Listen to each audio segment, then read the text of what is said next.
Hello friends. तो अभी आपको पता होगा कि physical reporting NIT plus system के लिए अपनी चल रही है, राइट। तो एनआईटी वारंगल के लिए फिजिकल रिपोर्टिंग के बारे में ये वीडियो है। सो मैंने भी अभी जो है एडमिशन लिया है एनआईटी वारंगल में। एंड उसमें जो है अभी अपना ईआरपी पोर्टल है, उसमें काफ़ी एरर आ रहा था जो कि 11th से ओपन होना था, उसमें कुछ चेंजेस हैं। तो उसी के रिगार्डिंग मैंने काफ़ी सीनियर से बात की, तो उसके बारे में मैं एक वीडियो बना रहा हूँ जिससे आप लोगों को प्रॉब्लम ना हो। सो रिपोर्टिंग के बारे में ये अपनी जो पीडीएफ है जो कि एनआईटी वारंगल की साइट से अपन ने निकाली है, उस पे जाके आप इसको चेक कर सकते हैं। इसमें जो रिपोर्टिंग डेट्स थी पहले ऑनलाइन रिपोर्टिंग के लिए, वो 11th अगस्त से 20 वो 11 से 20 अगस्त के बीच में थी, राइट। लेकिन अब इस डेट में जो है काफ़ी चेंजेस जो है किए गए हैं। अब इसको 14 से 20 के बीच में कर दिया गया है, यानी कि अपना जो ईआरपी पोर्टल पे जो रिपोर्टिंग होनी थी अपनी, वो 14 से स्टार्ट होगी। तो अभी अगर आप ईआरपी पोर्टल ओपन कर रहे हैं तो वो ओपन नहीं होगा, उसमें कुछ एरर दिखाएगा, ईमेल वगैरह उसमें मैच नहीं होगी। सो रिपोर्टिंग अपनी 14 से 20 के बीच में ऑनलाइन रिपोर्टिंग रहेगी। उसके बाद फिजिकल रिपोर्टिंग की जो डेट्स हैं वो अपनी सेम ही है, 21 से 23 अगस्त के बीच में। एंड उसके बाद अपना ओरिएंटेशन रहेगा 24 अगस्त को। और क्लासेस की जो स्टार्टिंग डेट है वो 28 अगस्त से इसमें दी गई है। इसमें सभी डिपार्टमेंट्स की अलग अलग रिपोर्टिंग डेट है, राइट। तो सिविल, इलेक्ट्रिकल एंड मैकेनिकल की जो रिपोर्टिंग डेट है वो 21 अगस्त है अपने पास। उसके बाद EC in VLSI design and computer science और computer science in AI and data science की जो रिपोर्टिंग है वो 22 अगस्त को है। एंड बाकी जितनी भी अपनी ब्रांचेस बच गई वो 23 अगस्त की इनकी रिपोर्टिंग डेट है, राइट। उसके बाद इसमें जो है प्रोसीजर वगैरह बताया गया है कि जैसे ही अपनी फिजिकल रिपोर्टिंग कंप्लीट होती है वहाँ पे, उसके बाद अपने को एनरोलमेंट स्लिप दी जाएगी, आइडेंटिटी कार्ड और हॉस्टल एकोमोडेशन प्रोवाइड कर दिया जाएगा। जो भी ये पीडब्ल्यूडी कैंडिडेट्स हैं, इनकी भी रिपोर्टिंग 21 से 23 अगस्त में ही रहेगी at B R Ambedkar learning centre, right. और वहाँ पे इनका फिजिकल वेरिफिकेशन होगा आपका, राइट। एंड उसके बाद मेडिकल टेस्ट कंडक्ट किया जाएगा इंस्टीट्यूट हेल्थ सेंटर में, राइट। उसके बाद फ़ी पेमेंट का प्रोसीजर जो है इसमें दिया गया है कि जो अपनी बैलेंस फ़ी है उसकी पेमेंट ऑनलाइन ही होगी ईआरपी पोर्टल पे, राइट। NITWS ईआरपी पोर्टल, जिसका लिंक इसमें नीचे दिया गया है, वो अपन बताएंगे इसी पीडीएफ में। एंड 14 से 20 अगस्त के बीच में रहेगा, ये अभी अपन ने डिस्कस किया, राइट। और physical reporting B R Ambedkar learning centre में रहेगी। NITWS ईआरपी पोर्टल का लिंक जो है अपने को प्रोवाइड किया गया है, तो इस लिंक से अपन ओपन कर सकते हैं। तो अभी अगर आप इसको ओपन कर रहे हैं, क्योंकि पहले इसकी डेट 11 अगस्त थी, तो उसमें ईमेल वगैरह में एरर अपना शो कर रहा है।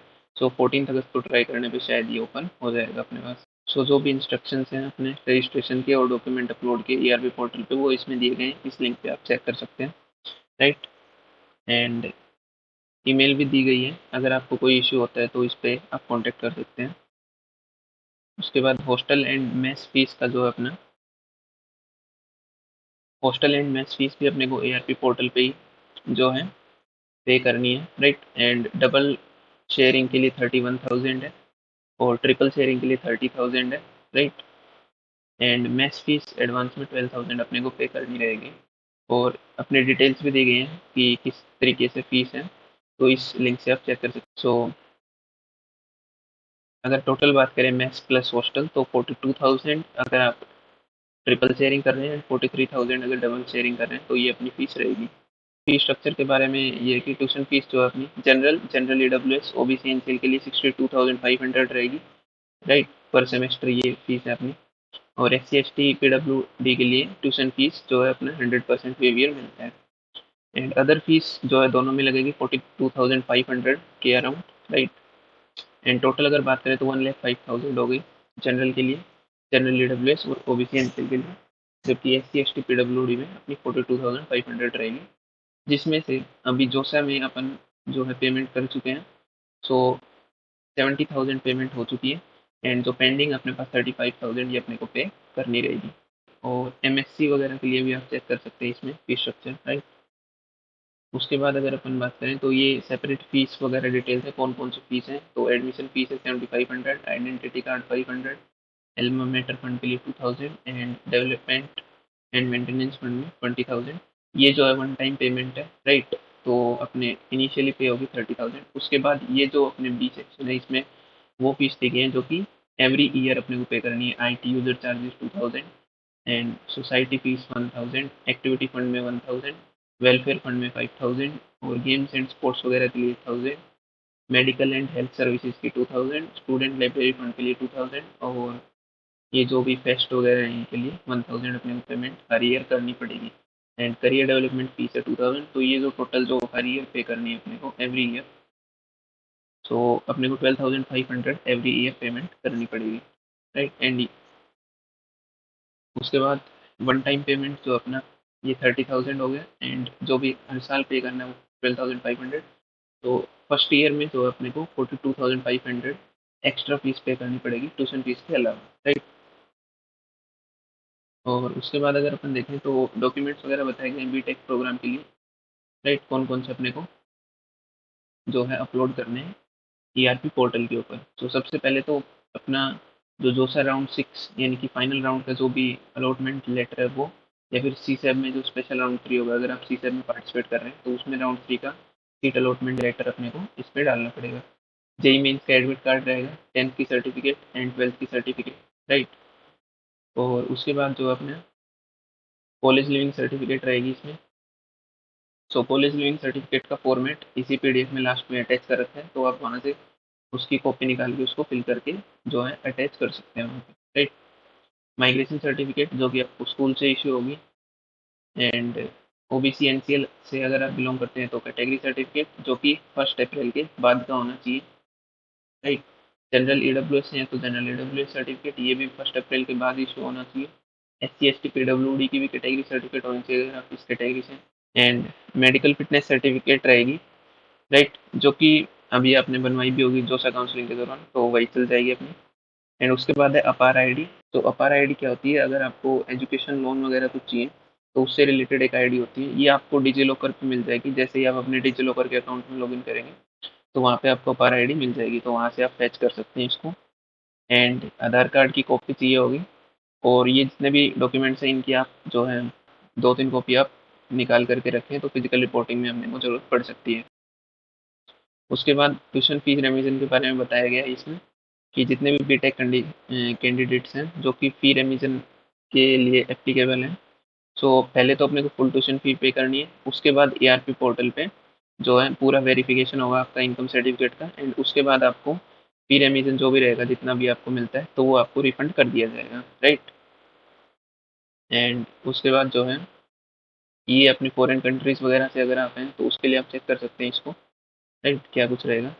DASA से अगर आप हैं तो उसको चेक कर सकते हैं आप, कि इसमें पूरी डिटेल्स दी गई है। अपन अभी जोसा के लिए बात कर रहे हैं। एंड नेक्स्ट अगर अपन बात करें तो इसमें बताया गया है कि ERP पोर्टल पे अपने को कैसे कैसे लॉगिन करना है और फिजिकल रिपोर्टिंग में क्या कुछ रहेगा अपना, ठीक है। तो ERP पोर्टल के लिए करना क्या है अपने को, जो भी ERP पोर्टल का अपने को लिंक दिया था ऊपर उस पर क्लिक करना है अपने को, और उसमें पहले न्यू यूजर पे अपने को रजिस्टर करके नया अकाउंट बनाना है। एंड देन उस पर अपने को डॉक्यूमेंट वगैरह अपलोड करने हैं, तो उसके बारे में भी अपन वीडियो बना देंगे सेपरेट, ERP पोर्टल पे कैसे रहेगा जैसे ही ERP पोर्टल ओपन होता है अपना, राइट। फिजिकल रिपोर्टिंग के दौरान जो इसमें बताया गया है कि ओरिजिनल सर्टिफिकेट्स आपके पास होने चाहिए, एंड आपको रिपोर्टिंग करना मस्ट है फिजिकल रिपोर्टिंग, राइट। एंड कुछ इंपॉर्टेंट चीज़ें जो अपने को ध्यान रखनी है इसमें, कि अगर आपने ERP पोर्टल पे ऑनलाइन रिपोर्टिंग या वेरिफिकेशन आपका डॉक्यूमेंट्स का नहीं हुआ है तो आपको फिजिकल रिपोर्टिंग में अलाउ नहीं किया जाएगा, राइट। तो अपने को पहले ऑनलाइन रिपोर्टिंग पूरी कंप्लीट होनी चाहिए, सारे डॉक्यूमेंट वेरीफाई होने चाहिए ERP पोर्टल पे, तभी अपनी फिजिकल रिपोर्टिंग के लिए एप्लीकेबल होंगे आप, राइट। एंड प्रोफाइल आप चेक करते रहिए ERP पोर्टल की, राइट। सो जो भी उसमें रहेगा, कोई भी नोटिफिकेशन वगैरह आता है तो ERP पोर्टल पे आप अपनी प्रोफाइल चेक कर सकते हैं। कोई भी इशू है तो आप ईमेल कर सकते हैं, ईमेल वगैरह दी गई है। एंड ये लास्ट में इन्होंने जो है डॉक्यूमेंट वगैरह अटैच कर रखे हैं जो भी आपको चाहिए, कि ये अपने पास अंडरटेकिंग वाइज स्टूडेंट, तो आप इसको फिल करके जो है अटैच कर सकते हैं ERP पोर्टल पे। उसके बाद ये मेडिकल सर्टिफिकेट का फॉर्मेट दिया गया है, ये आप मोस्ट प्रोबेबली आपने जोसा काउंसलिंग के दौरान बनवा ली होगी, तो इसमें कोई दिक्कत है नहीं। एंड माइग्रेशन सर्टिफिकेट जो कि स्कूल से इशू होगी आपको, तो उसका फॉर्मेट भी आपको दिया गया है, राइट। एंड ट्रांसफर सर्टिफिकेट या कॉलेज लिविंग सर्टिफिकेट जिसको अपन बोल रहे हैं, तो ये आप यहाँ से कॉपी निकाल के फिल करके जो है उस पर लगा सकते हैं ईआरपी पोर्टल पे।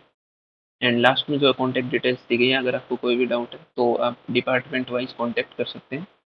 हर डिपार्टमेंट के इंचार्ज के यहाँ पे कॉन्टैक्ट्स दिए गए हैं। सो इतना ही था अपना इसमें।